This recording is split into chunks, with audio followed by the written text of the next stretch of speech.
Hi there, this is Claire Provencher. I'm a hand builder. I live in Manchester, New Hampshire, and I thought I would just share a way that I found to reconstitute clay that's just a little bit less of a big messy pain than it usually is, trying to muck something out of a bucket.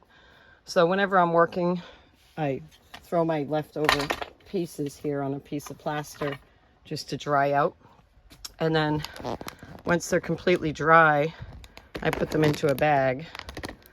And then when it's time to do the reconstituting part, I put the bag inside of a bucket because even though it's greenware, it's still strong enough to pierce the bag.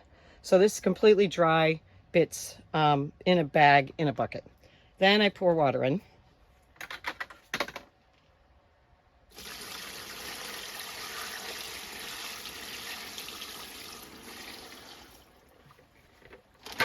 And I keep adding water until, I can see it. So depending how often you do this, you see I can see it there. And I'll kind of push these bits down a bit, but I won't crush it too much because you want the clay pieces to still have some space between them so the water can really get in between it all. And then it does this very cool, like it's alive thing. It's like bubbling because like can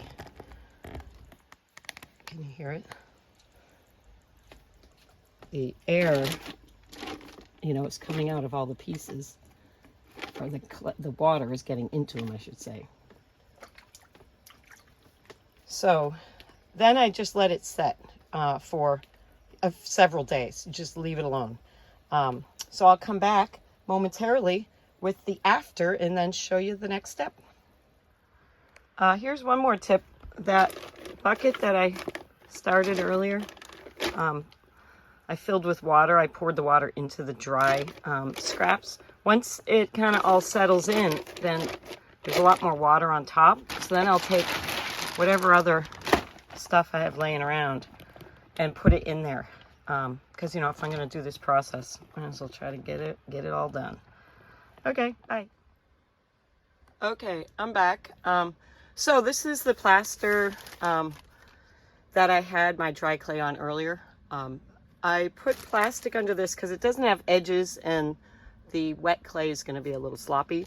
This one for my brown clay, I made on the bottom of one of those plastic bins, so it has this nice little edge. But honestly, the edge sometimes, depending how much water is still in the clay, doesn't help anyway. So I always put a piece of plastic. I put a couple of bricks here to create a little moat for any stuff that goes over. So I'm going to take my bag out of the bucket. So this has been sitting for, I don't know, a few days. So before I do anything, I'm just going to kind of squeeze it around in there. Because sometimes if I had, I'm mostly a hand builder, so it's, everything theoretically was, about 1/4 of an inch when it was drying. But, sometimes there might be some big gobs of stuff in there. I just want to kind of squish it up a little bit. So then now, here is the fun part. I'm going to take the end of the bag, you can see this, and I'm going to try to straighten it out a little bit, put the edges together. I'm going to get a rolling pin,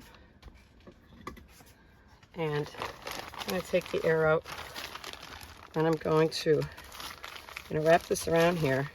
It's just basically to squish it out evenly. I haven't cut anything yet, but now I'm going to do that. So some sharp, if you just use a blade, be careful. I've tried it just with a X-Acto blade, utility knife blade, but then I'm like, using wetness of the blade. So I just slice the end of the bag. And now I'm going to start pushing out. So as I push it, I slide, I just kind of maintain it. So it's basically, I'm just rolling the bag off of the clay. And I'm squishing as much as I can out from the bag as I go. So I end up with this, okay?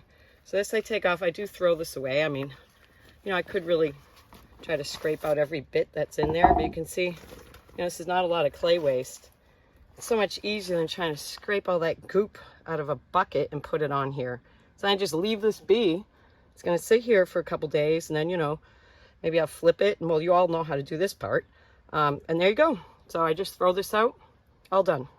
And look how much I got on my hands, as opposed to trying to use rib tools and scrape out a bucket for an hour. So that's it. I can come back later and show you, how it looks later on. Okay, bye. So once I saw that there wasn't, water pouring over the edge, I took the plastic out from underneath, just because having, some air there between, I put bricks under this room, between the plaster and the table, will just help it, evaporate faster. So that's how they look right now. So beautiful, right? This is the glamorous side of ceramic art.